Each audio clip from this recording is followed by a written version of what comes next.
Muy buenas tardes para todos, para todas. Gracias por acompañarnos. Qué bueno saber que estamos presentes desde diversos lugares de nuestro continente, de nuestra región latinoamericana, centroamericana, caribeña. Es un momento importante para nosotros y bueno, me presento. Mi nombre es Cristina Montoya, yo soy doctora en comunicación y soy presidente de la Corporación 213, pero sobre todo soy miembro también de la comunidad académica de Sofía América Latina. Y vamos a dar juntos inicio a un espacio que esperamos sea de largo alcance y que nos permita contribuir a través de un largo proceso a construir un camino en que como sociedad civil nos formemos, nos empoderemos y podamos ser más activos en la construcción de paz. No sé si ya tenemos con nosotros a Javier Vaquero, Acá que estamos. los honores de casa, eso. Él Ujú. es director de Sofía América Latina. Javier, a ti la palabra y luego yo retomo. Bueno, un gusto para todos y todas. Realmente es una alegría encontrarnos hoy. Bueno, me pongo primero, como dicen, el sombrero de Sofía como coordinador de Sofía América Latina. Es un gusto saludarles el día de hoy. Hemos venido trabajando pues para que nosotros reflexionemos en América Latina algo que es fundamental, entender cómo cuidar la vida. Aunque parezca algo como antitético, el tema del que vamos a hablar hoy tiene que ver en cómo nosotros cuidamos la vida de todas las personas y cómo mejoramos también la calidad de vida y los retos que tenemos en Latinoamérica con respecto a cómo se hace eso, ¿sí? Cómo nuestros, en especial nuestros jóvenes, no pierden la vida buscando opciones que les generan obviamente mayor riesgo. Pero esto es un reto súper complejo. Diría que es un reto más complejo que las guerras que se están cursando en Medio Oriente y en Europa Oriental. Entonces, pues esta iniciativa que tenemos con 213 es de promover precisamente en conjunto con Sofía una reflexión que nos lleve a pensar no solo el fenómeno y a entenderlo, sino a buscar caminos que le permitan a todas las ciudades y a los países encontrar también las mejores rutas, que no son fáciles. Y hoy no hemos, y en este ciclo de diálogos no esperamos hablar sobre cosas sencillas, sino sobre problemas que son altamente complejos y que exigen decisiones de diversos actores. Así que en estos espacios, como Sofía viene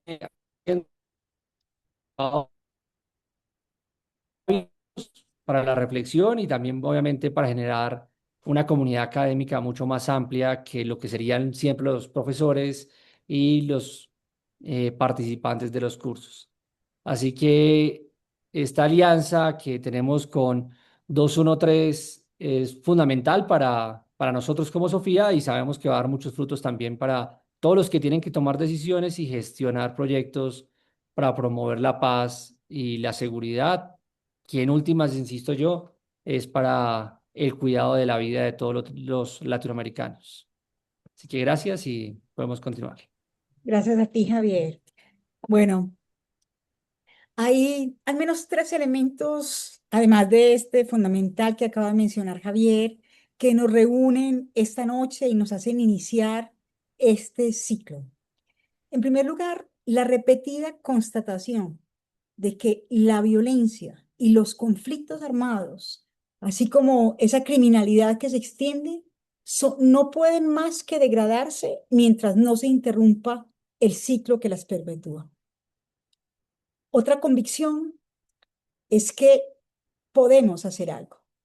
A menudo nos dejamos vencer por aquello que es conocido como el sesgo de la insignificancia, que nos hace creer que ante problemas que parecen superarnos, no hay nada que nosotros como ciudadanos podamos hacer.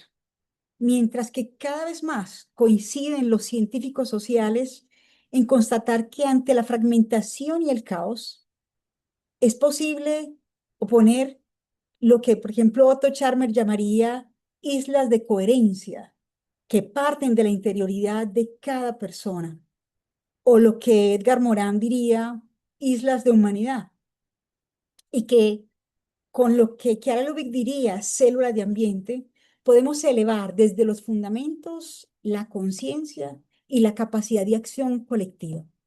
A mí me encanta pensar en esa filósofa que muchos de ustedes conocen, Hannah Arendt, que repetía que el ser humano es capaz de acción y la acción es un nuevo comienzo.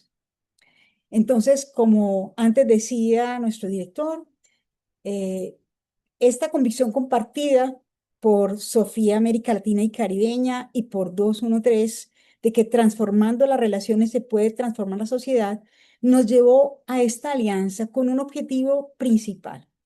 Quisiéramos llegar en el tiempo, por supuesto, a consolidar un ecosistema regional de formación de ciudadanía que nos empodere como sociedad civil latinoamericana en la co-creación de una cultura de paz que se fundamente en la gestión no violenta de los conflictos y que nos dé herramientas para una incidencia efectiva en sistemas jurídicos y de políticas públicas para poder contribuir a la construcción de paz. Iniciamos entonces con este webinar, un ciclo, pero el programa tiene 4 componentes. Estos webinars quieren antes que nada plantear la pregunta, ¿cuál es el rol de la sociedad civil, de las comunidades? ¿En qué contexto nos estamos moviendo y cómo podemos construir una paz positiva? Esperamos también que en este recorrido podamos conocer buenas prácticas y experiencias, que nos pongamos en diálogo profundo con estas para tomar nuevas acciones. Ofreceremos también cursos breves como módulos que articulados puedan darnos nuevas competencias concretas para esto. Y esperamos acompañar desde una comunidad de práctica la realización de proyectos locales para poder aplicar lo que vayamos aprendiendo y sosteniendo en cada comunidad. Entonces, damos inicio, repito, a un proceso que esperamos sea de largo alcance, que sea para ustedes un alimento realmente, un mayor conocimiento del contexto y que nos abra muchas inspiraciones a la acción concreta. Gracias por estar acá. Muchas gracias, Cristina. Muchas gracias, viceministro. Y bueno, iniciamos este proceso. Hoy, esta tarde, tenemos una hora en la que estaremos juntos. Entonces, primero vamos a hacer un mapeo amplio de la situación. Vamos a mirar de qué estamos hablando en América Latina, cuáles son los fenómenos, y después con el viceministro Javier Vaquero y con Juan Camilo Gaviria iremos a fondo en analizar, o sea, prácticas desde una realidad que es aulas de paz o también desde el compromiso de una comprensión de la seguridad para enfrentar, como lo decía, la construcción de ciudades más seguras o cómo, qué nos implica este reto. Entonces, para quienes no me conocen, que creo que la mayoría, yo soy Lady Vargas, soy docente, investigadora, me dedico a la filosofía política y en los últimos años particularmente investigo sobre la fraternidad en política. Comparto pantalla rápidamente para poder hacer un marco en el que nos movemos, es entender de qué estamos hablando en este momento, cuando estamos hablando de América Latina y el Caribe, que sin lugar a duda atraviesa una fase de una criminalidad muy compleja, transnacional y creciente. Es un fenómeno que ya no podemos leer como delincuencia común, como los muchachos del barrio, ni como una violencia que muchas veces se vinculaba exclusivamente al narcotráfico, sino como una red de economías ilícitas que vincula homicidios, control territorial, extorsión, tráfico de drogas, minería ilegal, trata de personas, corrupción, lavado de activos, ciberdelitos. Entonces, en este gran complejo, América Latina representa entre el 8 y el 9% de la población mundial, pero ponemos el 33%, prácticamente un tercio, grosso modo, de las muertes violentas. La tasa mundial, digamos que la media mundial de muertes violentas es de, es de 5,2 por cada 100.000 habitantes. En América Latina estamos hablando de 19,7 por cada 100.000 habitantes. Ok, en el último índice de criminalidad global que salió hace un par de semanas, que mide todo el 2025, ¿qué nos dice? Entre los países top con mayor índice de criminalidad en el mundo están los latinoamericanos. No, no es el primero, pero Colombia está en el segundo lugar.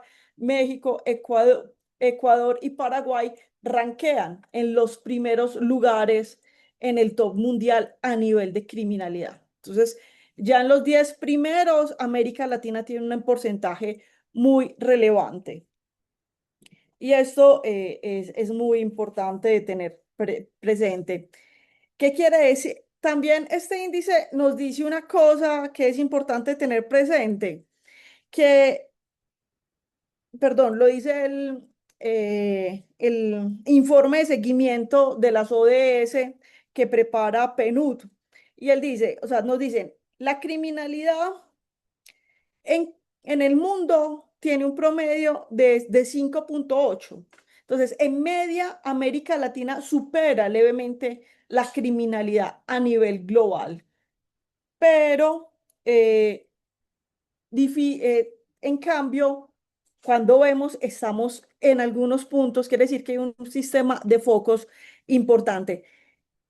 La, la cocaína, el narcotráfico tiene mucho que ver, pero como lo decía anteriormente, y en esos datos no me detengo, no es el único efecto. En este momento podemos hablar que hay cuatro fenómenos, cuatro tendencias en la región. En primer lugar, el desplazamiento geográfico. Ya hay violencia organizada en países que seguramente ustedes y yo conocimos que no lo eran, como Ecuador, Costa Rica, Uruguay, Chile, además de nuevas zonas portuarias y fronterizas. Por otra parte, hay una reproducción carcelaria. O sea, América Latina y el Caribe registra una media de 305 detenidos por cada 100.000 habitantes, mientras que la media mundial es de 145. O sea, duplicamos de algún modo la media mundial. Pero ese no solo, digamos que hay una tendencia hacia el sistema carcelario, sino que ese mismo sistema muchas veces contribuye a la masificación del crimen. La diversificación de las rentas, como lo decíamos, antes había un portafolio que se debía al narcotráfico, en este momento no, y uno muy fundamental que es la infiltración institucional. Cada vez más los órganos del Estado han sido cooptados por la corrupción o el financiamiento ilegal y amenazas sistemáticas a las autoridades locales. Estos elementos hacen, digamos, que marcan. Entonces, simplemente retomando, este ecosistema del crimen organizado se diversifica, pero funciona en relación cada uno de estas líneas de delincuencia. Eso que nos dice, prácticamente que hemos dicho que, o sea, ante esta complejidad, afrontar la criminalidad requiere una capacidad de gobernanza territorial, inserción económica, articulación transnacional y poder generar sistemas que penetren institucionalmente. Pero yo me quiero detener. eh, bueno, solo un dato más para que lo tengamos presente. Hay una tendencia en el mundo al armamentismo. Estos son datos del CIPRI publicados este año, que es el órgano que una organización sueca que sigue los índices de armamento y de guerras en el mundo, ¿no? Y el CIPRI dice que durante el 2025 el gasto militar en el mundo se aumentó en 2.887 billones de pesos. Suramérica también aumentó su gasto militar. Centroamérica, digamos que lo mantuvo. ¿Por qué? Porque la década pasada Centroamérica había aumentado significativamente su gasto militar. Entonces, ¿cómo sobreviven a las acciones del Estado? Justamente, economías ilegales muy rentables, una captura del sistema organizacional y un control territorial muy fuerte que yo creo que cada uno de ustedes conocemos. Y, digamos, hay elementos que es importante tener presente para poder, de algún modo, desactivar, ¿no? La desarticulación judicial, asfixiarlos financiera y logísticamente, cuidar las instituciones, las estructuras sociales, los tejidos de confianza y la cooperación. Pero me quiero detener, ni siquiera detener, quiero nombrar rápidamente el papel de la sociedad civil también en este cuadro, porque uno lee y ve esas cifras y parece que, o sea, uno ahí no tiene nada que hacer ni nada que decir. En cambio, cada vez más los estudios, los informes internacionales demuestran el rol fundamental de la sociedad civil en los procesos de seguridad y de lucha concreta contra el crimen en estas dimensiones. Primero, la sociedad civil puede actuar como una fuerza de vigilancia democrática frente a la corrupción. Esto es fundamental.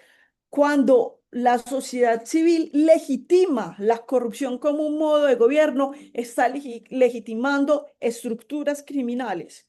Segundo lugar, los ciudadanos podemos contribuir a construir entornos sociales que reduzcan el reclutamiento criminal. Podemos ser más activos y cuidadosos en los procesos de reclutamiento. Además, se puede fortalecer la resiliencia comunitaria. Es decir, las comunidades no se limitan a resistir pasivamente a la violencia, sino que desarrollan capacidades colectivas para proteger los vínculos, para cuidar las identidades territoriales, para crear alternativas a la violencia y sobre todo para recuperar la confianza. Los ciudadanos corrientes de a pie, como usted o yo, de algún modo, podemos también incidir en la generación de una cultura de la legalidad. Perdón, eso es más o menos lo que les he dicho hasta el momento.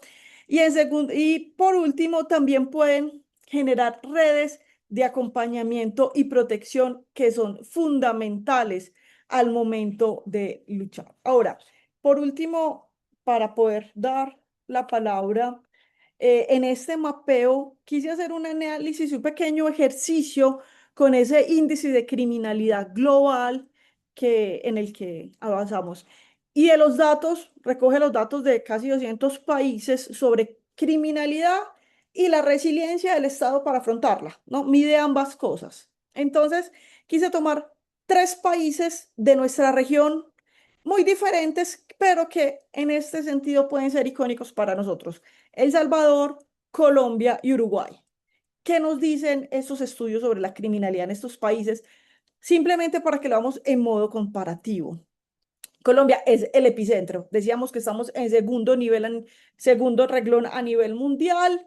Hay una alta criminalidad sostenida, mantenida por mercados ilícitos, muy diferentes. El Salvador, en cambio, está como en la mitad de la tabla global. Cae fuertemente la criminalidad, pero demuestran que hay una profunda debilidad, vulnerabilidad institucional, y en cambio Uruguay es uno de esos países en los que uno se mira y dice, tiene una fantástica resiliencia, una capacidad del Estado de soportar la criminalidad. ¿Sí? Entonces, en una escala que va de 1 a 10, Colombia, digamos que ranquea arriba, ya lo decíamos, 7.82 en criminalidad. El Salvador en la media, 5.45. Uruguay tiene una criminalidad baja, que es de 3.57. No me detengo. Y ese es más o menos como cuáles son el tipo de delitos o de elementos que definen esa criminalidad, ¿no? En Uruguay, la cocaína particularmente. En Salvador, lo más fuerte es la trata de personas. Y en Colombia, digamos que tenemos puntos altos en ese mapa de calor de las diferentes criminalidades. Ahora, quiero que también nos detengamos acá. ¿Quiénes entonces están detentando ese poder? ¿Sí? En Colombia, mafias, redes criminales, elementos integrados al Estado extranjeros. En El Salvador, la parte más fuerte la tienen los, las organizaciones integradas en el Estado, ¿sí? Mientras que en Uruguay, decíamos, es muy resiliente, entonces los igual, o las mafias o las redes criminales tienen una persistencia baja. ¿Eso qué nos indica y que es muy interesante para que leamos? No, esos son simplemente datos estadísticos o números hechos dibujitos, ¿sí? Que nosotros, o sea, en un país como Colombia mantiene una pirámide normal. En El Salvador esa pirámide se invierte, pero identifica como el actor que criminal, digamos, que permite de algún modo o incide en la criminalidad al Estado y en cambio, y no a las mafias, y en cambio Uruguay se mantiene. Eso lo podemos ver mucho más claro en este cuadro, donde vemos, ¿no? La cooperación internacional, esta es alta, alta, baja. La transparencia en Uruguay es alta, en Colombia es medio, en Salvador es baja. Los actores no estatales, entonces, que inciden, digámoslo, ese es un cuadro de que inciden positivamente, en Ecuador bien, en Colombia moderado, en El Salvador bajo.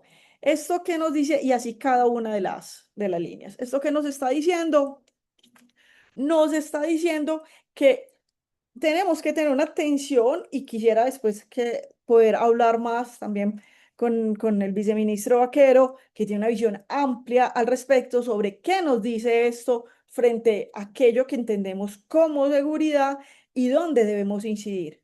Porque nos, digamos, cuando estos fenómenos se nos presentan, creo que nos generan profundas inquietudes a nivel general. Bueno, por ahora yo me detengo acá, simplemente un, un mapeo veloz a modo de, ¿cómo se puede decir?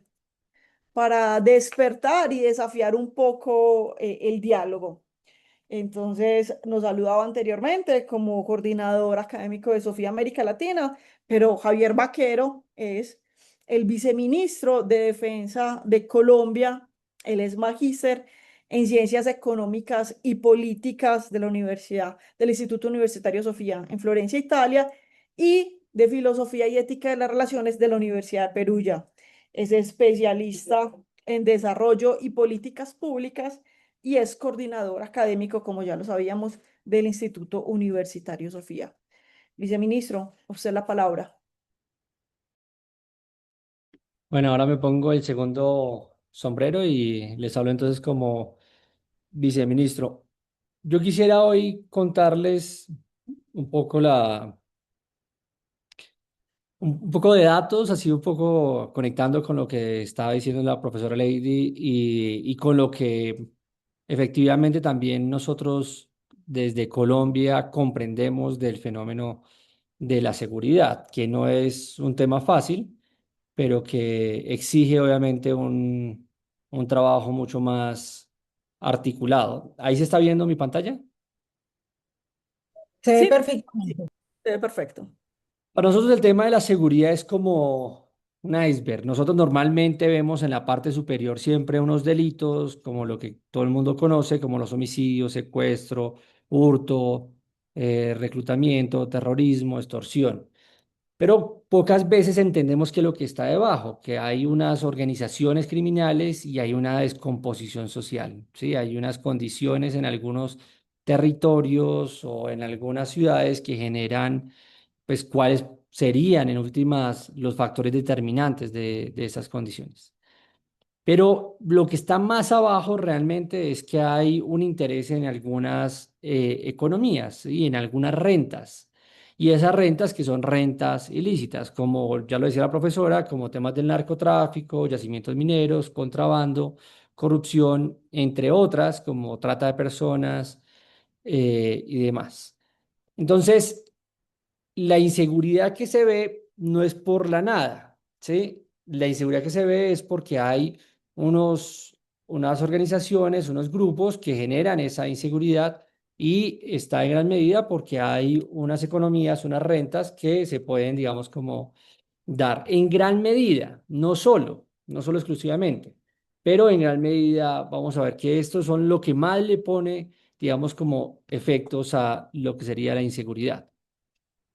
El primer medidor, como ya lo decía la profesora Lady, a tener en cuenta siempre va a ser, pues digamos, como decíamos, el cuidado de la vida. Entonces, ¿cuántos son en últimas las personas que son concretamente asesinadas? ¿Sí? Y hay este indicador que se llama tasa de homicidios, que es cuántas personas se hace una tasa para poder comparar todas las ciudades y pues todos los países sin tener que saber cuánta gente tiene en total el país o la ciudad. Y quiere decir cuántas personas mueren por cada 100.000 habitantes que existen en ese territorio. Entonces, si ustedes se dan cuenta, estos son el top 10 de los que más muertes tienen, ¿sí? No quiere decir que, y es altísimo, ya lo decía la profesora que a nivel internacional está sobre el 5 la media y nosotros estamos por encima de esa media en muchos países. Entonces, desde Belice, que tiene una tasa de 21 por cada 100.000 habitantes, Colombia 26, pero miren Haití 68 por cada 100.000 habitantes, ¿sí? Si ustedes multiplican 68 por la cantidad de las veces que hay ese 100.000 en ese país, pues se van a dar cuenta de la cantidad de personas que fallecen producto de acciones violentas. Yendo a las raíces de esto, uno de los factores que se tienen efectivamente es los factores de esas economías ilegales, que no son economías solo de Latinoamérica. La verdad, en gran medida, estas economías nutren una demanda internacional. Por ejemplo, esta que nutre una demanda que es de la cocaína, una de las economías que mueven Latinoamérica y el mundo ilegal. Entonces, por ejemplo, $800 puede costar un kilo de cocaína en Colombia, pero si ustedes lo ven en Asia, puede costar $115.000 un kilo de cocaína. Sí, entonces, todo este proceso que se hace para llegar acá es un negocio internacional muy fuerte. Sí, y obviamente hay una demanda en los países con mayor consumo, que son desde Norteamérica, Estados Unidos, Canadá, Europa y ahora, digamos, también Australia y Asia. Esto está llevando a que obviamente esta renta que se está dando en América Latina, pues está siendo, digamos, como la fuente, primero, de interés y segundo, de ingresos de estas organizaciones criminales.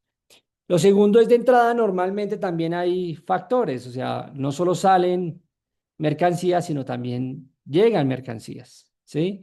Y una de esas, por ejemplo, son el contrabando. Y esos son, por ejemplo, los países de donde vienen el contrabando, ¿sí?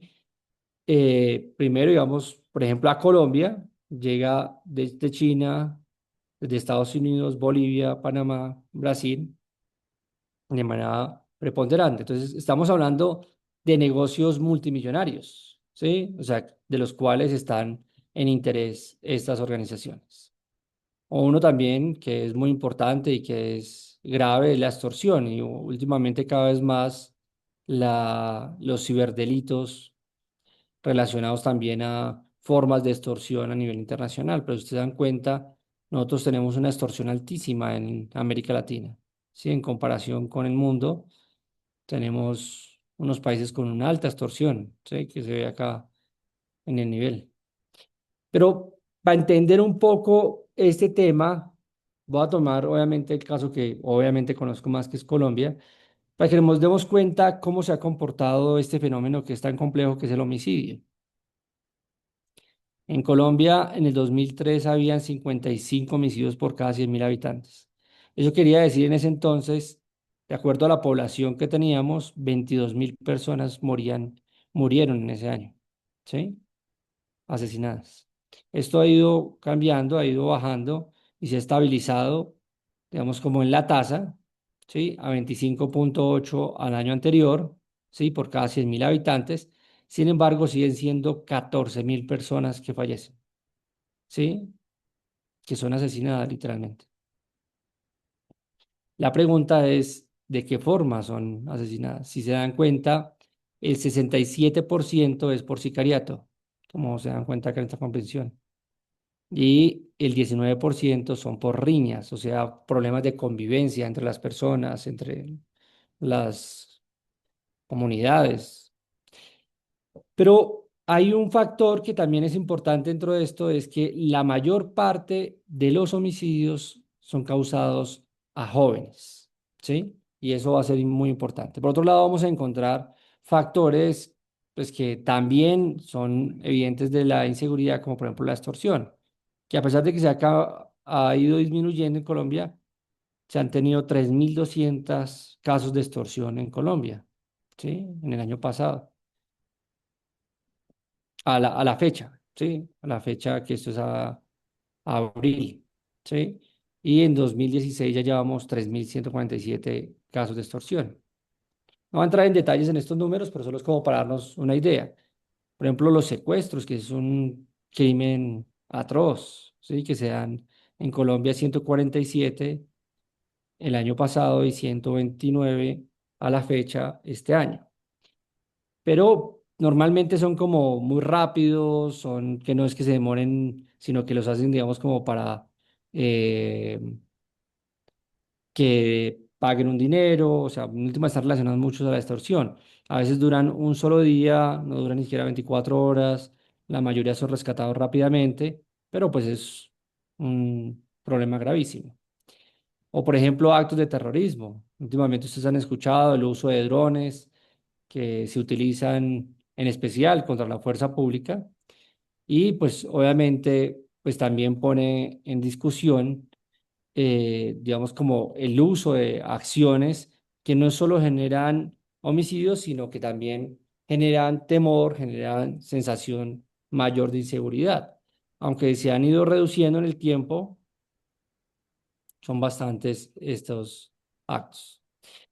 Yo quiero comentarles algo que venimos trabajando de cómo nosotros entendemos este problema, ¿sí? O sea, cómo entendemos el problema de la seguridad y un poco ahí intento responder a la pregunta principal de la que han venido, pues de la que nos citamos el día de hoy.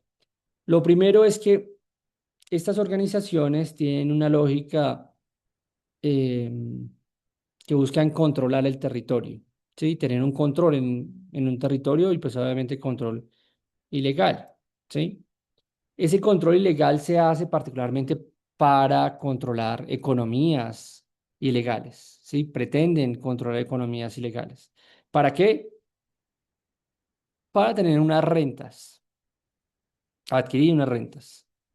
Esas rentas lo que les permite es tener mayor capacidad operativa a estos grupos, ¿sí? Generan tener armas, tecnología, logística, dinero. Y esto, pues, los lleva a que tengan una coerción armada y criminal en los territorios, ya sean rurales o sean urbanos, que lleva a que tengan acciones, digamos, a que hayan acciones de ciudadanos luego de la coerción o del involucrar a la población en estas economías, a que estas poblaciones defiendan estas economías.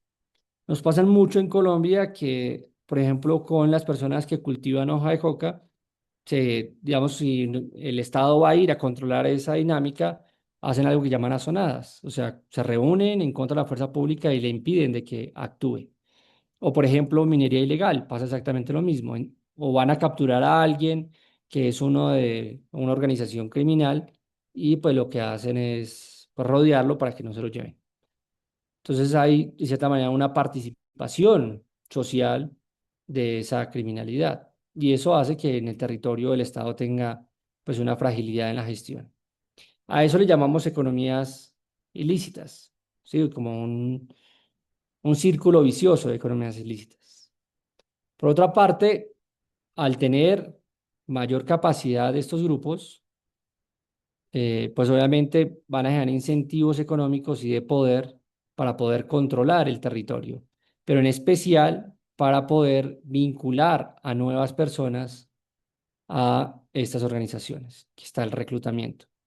sea reclutamiento de menores o reclutamiento de jóvenes, ¿sí? Van vinculando a nuevos jóvenes a esta actividad.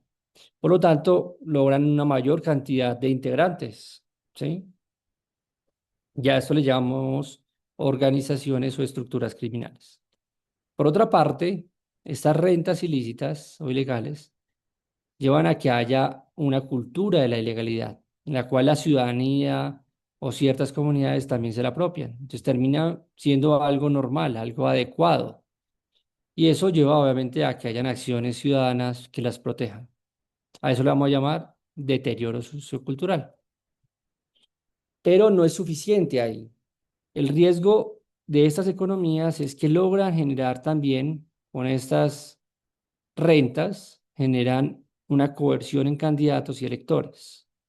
Por lo tanto, capturan ilegalmente la política y por lo tanto hay una institucionalidad que puede ser proclive a economías ilegales y por lo tanto a reproducir ese control territorial ilegal. A esto le vamos a llamar cooptación ilegal de la institucionalidad. Estos son los tres círculos viciosos principales, que son economías ilícitas, estructuras criminales y una cooptación ilegal institucional. Esto lleva a que sea muy complejo esta gestión. Entonces voy a pasar muy rápido para responder la pregunta que hace el equipo que nos invita hoy a esta sesión. Es, por una parte, se dice, bueno, pues el Estado entonces, ¿qué debería hacer? Pues una parte tiene que controlar esa criminalidad, pero debe tenerse en cuenta que todos los territorios son diferentes, por lo tanto se deben hacer intervenciones focalizadas en recursos y de manera coordinada, de manera diferencial, hacia los grupos que están generando estas dinámicas, hacia las economías y con respecto a los territorios. A los territorios debemos generar, pues el Estado es el que debería tener el monopolio del uso de la fuerza, el uso de las armas, o es nuestra visión, no deberían haber ciudadanos con armas. Por otra parte, que eso debería generar control territorial. Por otra parte, es fundamental las relaciones internacionales entre los diversos países. Esta semana estábamos aprobando en el Congreso que las policías de toda América Latina se pudieran coordinar e intercambiar para poder controlar las economías ilegales. Por otra parte, hay que controlar que esas economías no funcionen más. Por lo tanto, hay que lograr que esa logística de esas economías pues, puedan, obviamente, generar, digamos, menores posibilidades de reproducción y generar mayor cantidad de rentas. Por otra parte, pues hay que judicializar. Parece esto incómodo, adecuado, pero pues hay actores que habría que pensar que si no están haciendo las cosas, que esto hay que hay una discusión sobre qué tipo de justicia se debería dar, pero las personas o las reglas de juego en nuestros países no son las mejores, por eso se da una cultura de la ilegalidad. Entonces, en la medida de que no hay ningún tipo de sanción, pues las prácticas ilegales suceden mucho más en nuestros países. Y una de las cosas que tendríamos que hacer es controlar también las rentas que se tienen, o sea, las finanzas. Y esto es como un control de las economías ilegales, o sea, la fuente de recursos, que sería, digamos, lo que motiva y lo que interesa más en las finanzas. Luego, pues hay que, todo eso ya sería a la afectación de las economías, que reduce la capacidad de estos grupos entre ellos de matarse, que es lo que más está sucediendo. Hay una palabra que suena un poco extraña, que es neutralizar, que es en últimas capturar a las personas que hacen cosas indebidas o motivarlos a que se desmovilicen de esos grupos, ¿sí? Lo cual reduzca los grupos que entre ellos se hacen daño. Pero esto nunca, y esto es las acciones que podría hacer lo que se le llamaría la seguridad tradicional. Acá incluyendo cosas nuevas como el tema de las economías, pero esto es seguridad tradicional. Hay una cosa que hay que trabajar, es lograr que estas economías no determinen las elecciones. Por lo tanto, hay que generar un cuidado de las elecciones para reducir el riesgo de compra de votos y constreñimiento que nos lleve a una cooptación institucional de estas organizaciones. Por otra parte, que es lo más importante, es aumentar la capacidad del Estado para generar ese control territorial que están teniendo hoy las organizaciones criminales. Pero esto debe generar una promoción de una cultura de la legalidad. O sea, lo más importante es generar una cultura de legalidad, que las personas crean en las normas y se rijan por eso. No es lo más fácil, es lo más complejo que tenemos. Y por otro lado, hay que lograr que la comunidad pues tenga unas alternativas, ¿sí? Para que no se vinculen a estas economías y reproduzcan todo este sistema, ¿sí? Alternativas económicas, sociales, que cambien sus condiciones socioeconómicas y les permitan tener una calidad de vida que no los lleven a cometer actos ilegales. Pero algo fundamental, hay que proteger a los niños, niñas y adolescentes de que sean reclutados.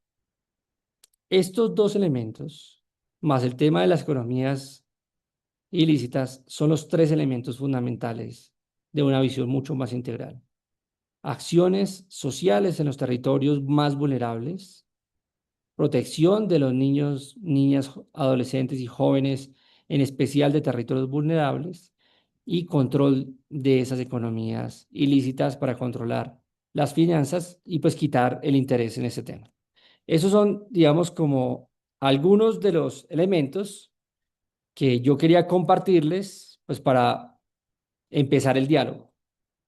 Es una visión muy compleja porque uno dice a la pregunta, ¿deberíamos controlar más o deberíamos dar más oportunidades? Es una cuestión difícil porque, para ser sincero, en las organizaciones criminales hay personas que no necesariamente piensan en hacerle bien a otra persona, sino en que la renta funcione. Y si para la que la renta funcione hay que hacer X cosa, pues lo van a seguir haciendo. Entonces hay que hacer por una parte eso, pero hay algo importante, hay que controlar no solo pues los grupos, y que es lo que normalmente se hace en seguridad, que es ir, capturar y capturar y capturar, sino es darle oportunidades a los jóvenes para que no se sigan llevando jóvenes, ¿sí? Hay que trabajar muchísimo con los jóvenes para que no se los sigan llevando. Segundo, hay que lograr pues generar oportunidades en esos territorios para que puedan tener posibilidades esas familias de otras economías. Y obviamente, tercero, hay que intentar controlar el flujo de esas economías. Así que no es suficiente con esa idea de encarcelar personas o capturar personas, sino porque cada vez que se captura, pues estas organizaciones, porque en últimas termina siendo un mecanismo de empleo, pues van a vincular a nuevos jóvenes y a ponernos en riesgo. Y como ustedes se dan cuenta, los homicidios en Latinoamérica son de jóvenes que se vinculan a estas organizaciones. Entonces, pues quería poner el foco que creo que lo que más deberíamos hacer, aparte de lo que debería hacer el Estado en controlar esas organizaciones, es dar oportunidades a los jóvenes, a las comunidades, en proyectos económicos para que hayan otras posibilidades. Aquí, a la lógica de Sofía, deberíamos promover más educación, empleo y más empresas de economía de comunión que generen alternativas. Si esas dos cosas no funcionan, nosotros vamos a seguir reproduciendo sistemas violentos en América Latina, porque hay mucha desigualdad, hay muchas condiciones de pobreza, mucha vulnerabilidad que terminan siendo, como se dice, caldo de cultivo para la criminalidad. Así que eso es, perdón que creo que me pasé de mi tiempo. No, no, no, no tanto, porque el, el otro invitado que teníamos esta noche, Juan Camilo Gaviria, no ha podido participar por un imprevisto, así que amablemente te cedió sus minutos y eso, de eso usufruimos todos y le sacamos provecho de la explicación. Ahorita, Javier, quería hacer énfasis en el rol de la ciudadanía, de cuál y qué horizonte de esperanza o hacia dónde podemos caminar como sociedad civil en estos temas. Yo planteaba algunos puntos, pongo simplemente, me extiendo en uno a modo de ejemplo. O sea, nosotros socialmente avalamos la corrupción, la reconocemos, ¿no? Si pensamos, si yo pienso en la explotación ilegal de yacimientos mineros, en minería ilegal, uno puede leer en cada renglón de la economía estructuras de corrupción, o sea, movilizar una retroexcavadora desde la importación, porque, por ejemplo, en Colombia no se hacen, pero tampoco se hacen en Perú, o sea, desde que la importamos hasta llevarla a la selva, es algo demasiado difícil de esconder, ¿no? Pasa abiertamente ante los ojos de muchas personas. Entonces, en el momento en el que consideramos que ciertas prácticas o cierta coacción dentro de los territorios es el mal menor o damos legitimidad a actores armados, pero ¿qué otras cosas o cuál puede ser un horizonte hacia el cual con esperanza podamos caminar desde tu punto de vista? ¿Me repites la pregunta que nos se cortó un momentico acá la señal? Ok, no, Solo decía la pregunta, la que pregunta. sí, sí, ¿cuál consideras que puede ser, cuál considero usted que puede ser un horizonte hacia el cual caminar? O sea, un horizonte con donde más allá de este cuadro y este que nos presentas, que nos has presentado con una claridad de todos los bucles y todos los núcleos sobre los cuales debe intervenir tanto el Estado como, pero como población civil, ¿dónde podemos incidir mayormente desde su punto de vista? Sí, yo creo, digamos, como acá esto, si no nos lo tomamos en serio como sociedades, de manera colectiva, o sea, que no termina siendo solo un tema del Estado, eh, esto puede empeorar, ¿sí? O sea, el horizonte es que esto puede empeorar. Y esto puede empeorar en la medida en que si aumenta la desigualdad y aumenta la pobreza, hay más riesgos, digamos que hay más población que busca otras alternativas. Y por otro lado se encuentra con unas economías ilícitas muy rentables, como el narcotráfico, la minería, el contrabando, la trata de personas, como que terminan siendo un mal match, ¿sí? Una mala combinación. Lo que yo creo en lo que uno, o sea, el horizonte al cual nosotros deberíamos avanzar es lograr hacer algo que la fundadora precisamente de Sofía decía cuando hablaba de economía de comunión, es hay que trabajar sobre reducir las desigualdades. América Latina tiene uno de los problemas más altos que es la desigualdad. Y hay que reducir las desigualdades en los territorios más vulnerables. Hay que lograr que esos territorios, o sea, nosotros, por ejemplo, los tenemos identificados, sabemos dónde hay economías ilícitas, dónde hay mayor pobreza, dónde hay mayor vulnerabilidad de los jóvenes. O sea, que solo el 4%, por ejemplo, en Colombia, de los jóvenes puedan ir a la universidad, pues es que no hay oportunidades. ¿Sí? Que los jóvenes vean como una oportunidad irse a estas organizaciones criminales que decidan de manera deslumbrada decir que quieren tener dinero rápido y fácil, pues lleva a que pues se reproduzca esta situación. Entonces yo creo que el horizonte al que nosotros deberíamos caminar para contrarrestar esta situación es de manera estructural, que eso es muy a largo plazo, es reducir las desigualdades y la pobreza, ¿sí? Pero de manera concreta, en un territorio que nosotros digamos vamos a trabajar y vamos a reducir las desigualdades, es lograr respuestas concretas a factores reales de la vida cotidiana de las personas. Y los factores reales de la vida cotidiana de las personas es oportunidades para estudiar, oportunidades de empleo, generación de ingresos. Cuando eso más o menos se logra, y obviamente con un tejido social que se crean al estilo, por ejemplo, de lo que nosotros hemos venido promoviendo de economía de comunión, empresas que tejen no solo resultados económicos, sino bienes relacionales, podría permitir otras condiciones diferentes en los territorios. O sea, que un joven, al final, después de vínculos que tiene en su territorio, decida no irse a un grupo ilegal, sino que permita le permita tener un camino diferente. Así que yo creo que la alternativa es o generamos desarrollo alternativo o vamos a seguir en estas economías ilícitas que reproducen la criminalidad y que entre los jóvenes de estos grupos terminan matándose por controlarlas. Que muchos no lo entienden, se hacen parte y no entienden, después se hacen parte de un grupo, tienen una identidad, tienen una idea de también, porque muchos no solo se van por la economía, se van a veces porque buscan un reconocimiento, buscan la posibilidad de tener una huida a veces de violencia en su familia. Entonces no tienen unos vínculos fuertes. Entonces generar nuevos vínculos sociales que les permita tener otras identidades, que les permita tener otras oportunidades, podría ser un mecanismo para que en este horizonte podamos caminar a tener pues menos personas con armas y menos personas haciendo daño. ¿Sí?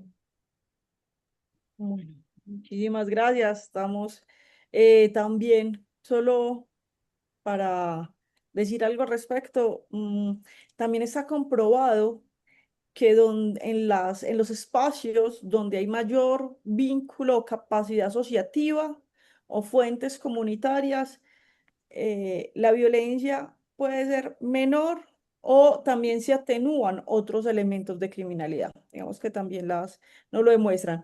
Hay varias impresiones en